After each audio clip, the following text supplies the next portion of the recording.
কাৰোবাৰ যদি শাৰীৰিক অসুস্থতা অন্য কাৰোবাৰ আকৌ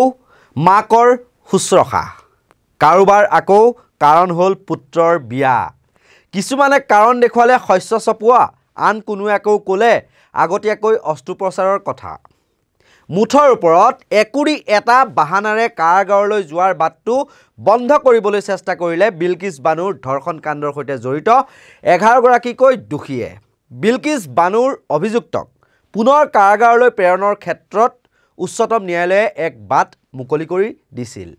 গুজৰাটৰ উচ্চ ন্যায়ালয়ে 11 গৰাকীকৈ দোষীক নিৰ্দোষী সজাই গুজৰাট চৰকাৰৰ জৰিয়তে 2022 চনৰ স্বাধীনতা দিৱসৰ দিনা মুকলি কৰি দিছিল যদিও যোৱা 8 জানুৱাৰীৰ দিনা দেশৰ সৰ্বোচ্চ ন্যায়ালয়ে 11 গৰাকীকৈ দোষীক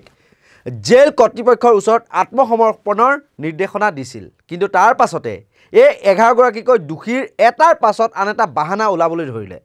সৰ্বোচ্চ ন্যায়ালয়ৰ সন্মুখত 11 গৰাকীকৈ দোষীয়ে বিভিন্ন ব্যক্তিগত কাৰণ দেখুৱাই আত্মসমৰ্পণৰ সময়সীমা বৃদ্ধি কৰিবলৈ আবেদন জনালে দোষীসকলে বিভিন্ন ব্যক্তিগত কাৰণ যেনে স্বাস্থ্যৰ বিকলতা আগতীয়া অস্ত্ৰোপচাৰ পুত্ৰৰ বিয়া মাতৃৰ অসুস্থতাৰ বাবে শুশ্ৰূষা কৰা আৰু শস্য চপোৱাৰ কথা উল্লেখ কৰি আত্মসমৰ্পণৰ বাবে অধিক সময় বিচাৰি উচ্চতম ন্যায়ালয়লৈ আবেদন জনাইছিল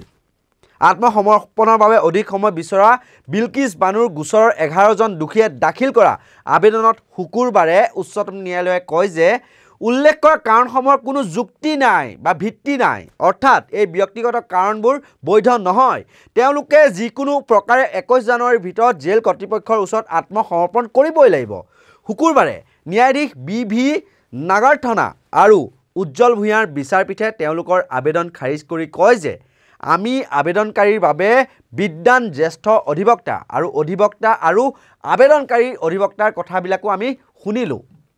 আবেদনকাৰীসকলে আত্মসমৰ্পণ স্থগিত ৰাখিবলৈ আৰু জেললৈ ৰিপৰ্ট দিবলৈ উল্লেখ কৰা কাৰণসমূহৰ কোনো গুণ নাই বা যুক্তি নাই কাৰণ সেই কাৰণসমূহে তেওঁলোকক আমাৰ নিৰ্দেশনা মানি চলাত কোনো কাৰণতে বাধা নিদিয়ে সেয়েহে এই জামিন আবেদন খাৰিজ কৰা হৈছে উল্লেখ্য যে 2022 চনত গুজৰাট চৰকাৰে বিলকিছ বানুৰ দলবদ্ধ ধৰ্ষণৰ গোচৰত 11 জন অভিযুক্তক মুকলি কৰি দিছিল আৰু সেই ৰায়ক প্ৰত্যাহ্বান জনাই উচ্চতম ন্যায়ালয়ৰ কাষ চাপিছিল বিলকিছ বানুৱে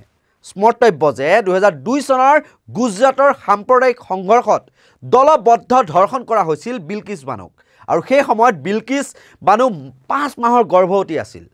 তেওঁৰ চকুৰ সন্মুখতে 3 বছৰীয়া কন্যাসহ পৰিয়ালটোৰ 7 জন সদস্যক হত্যা কৰা হৈছিল তাৰ পাছতে বিলকিছে আদালতৰ কাষ চাপিছিল আৰু 2008 চনত মুম্বাইৰ CBI বিশেষ আদালতে অভিযুক্তক যাৱজ্জীৱন কাৰাদণ্ডৰ শাস্তি প্ৰদান কৰিছিল পিছত বম্বে উচ্চ ন্যায়ালয়েও সেই ৰায়ক সমৰ্থন কৰে 15 বছৰ কাৰাবাসৰ অন্তত 11 জন অভিযুক্তৰ ভিতৰত এজনে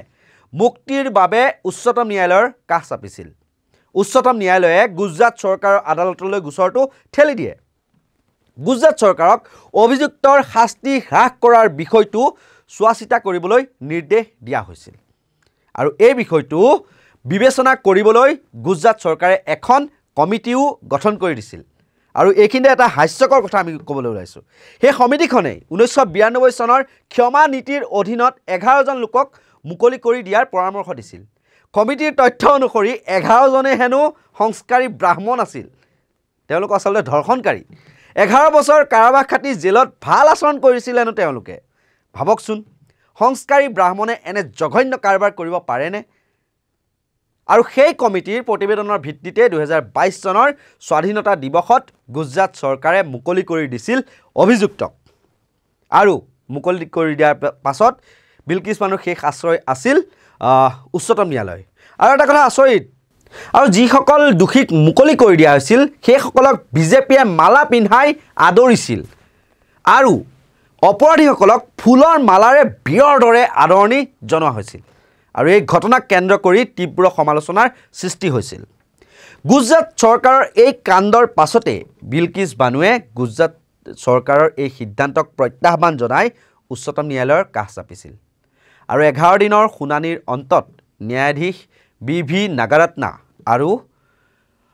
ন্যায়াধীশ উজ্জ্বল ভূঞাৰ বিচাৰপীঠে যোৱা অক্টোবৰ মাহত এই গোচৰৰ ৰায় সংৰক্ষিত কৰি ৰাখিছিল যোৱা 8 জানুৱাৰীৰ দিনা বিলকিছ বানুৰ ৰায় উচ্চতম ন্যায়ালয়ে বৈধ বুলি ঘোষণা কৰে এইদৰে এতিয়া 11গৰাকী অপৰাধীয়ে পুনৰ আত্মসমৰ্পণ কৰি কাৰাগাৰলৈ যোৱাৰ গত্যন্ত আৰু নাথাকিল। তাৰ পাছতো কিন্তু বিভিন্ন বাহানা উলিয়াই মুকলি আকাশৰ তলত থাকিবলৈ সুযোগ বিচাৰি আছিল 11গৰাকীকৈ দোষীয়ে। আমি এইখিনিতে উচ্চতম ন্যায়ালয়ত আত্মসমৰ্পণৰ দিনৰ ম্যাদ বৃদ্ধি কৰাৰ বাবে আবেদন জনোৱা সেই 11গৰাকী দোষীৰ নামবিলাক আপোনালোকলৈ বুলি আমি আগবঢ়াইছোঁ। ৰাধেশ্যাম শ্বাহ, জশৱন্ত চতুৰভাই, কেশুভাই ভাদনীয়া, বকাভাই বদনীয়া, ৰাজীৱ ভাই সোণী, ৰমেশ ভাই চৌহান, শৈলেশ ভাই ভাট, যিজনে গুজৰাটৰ পৰা নিৰ্বাচনতো বিজেপিৰ হৈ প্ৰতিদ্বন্দ্বিতা আগবঢ়াইছিল। বিপিন চন্দ্ৰ যোশী, গোবিন্দ ভাই নাই, মিতেশ ভট্ট, প্ৰদীপ মধিয়া। আৰু বিজেপি চৰকাৰে নিৰ্দোষী সজাব বিচৰা এই 11গৰাকী দোষীৰ যেন এতিয়া হাত সৰাৰ উপায় নোহোৱা কৰি পেলালে উচ্চতম ন্যায়ালয়ে। উচ্চতম ন্যায়ালয়ে যেন এতিয়া শেষ ভৰসা শোষিত নিষ্পেষিত যিসমূহ ভুক্তভোগী জনতা ন্যায় পোৱাৰ ক্ষেত্ৰত, সেয়াই যেন প্ৰমাণ হ'ল বিলকিছ বানুৰ ক্ষেত্ৰত উচ্চতম ন্যায়ালয়ে প্ৰদান কৰা ৰায়ৰ ক্ষেত্ৰত। আৰু আমাৰ এই বিশেষ প্ৰতিবেদনত মোৰ সৈতে সহায় সহযোগিতা আগবঢ়ালে ভিডিঅ' জাৰ্নেলিষ্ট পাৰ্থপ্ৰতিম বৰদলৈ আৰু ভিডিঅ' এডিটৰ চন্দন ৱাৰীয়ে। আৰু ইয়াৰ লগে লগে মই কল্পজ্যোতি শইকীয়াই বিদায় লৈছোঁ। আৰু আপোনালোকে ভিডিঅ'টো চাই কেনে পালে আমাৰ কমেণ্ট বক্সত আপোনালোকে জনাবলৈ নাপাহৰিব। আৰু এনেধৰণৰ সত্য নিৰপেক্ষ বিশ্লেষণাত্মক বা বাতৰিৰ বাবে আপোনালোকে নৰ্থ ইষ্ট নাও ভিডিঅ', এনি নাও নিউজ যি দুটা ফেচবুক পেজ সেয়া আপোনালোকে লাইক কৰি দিব, ফ'ল' কৰি দিব। আৰু যদি আপোনালোকে ইউটিউবত চাই আছে তেতিয়াহ'লে আমাৰ নৰ্থ ইষ্ট নাও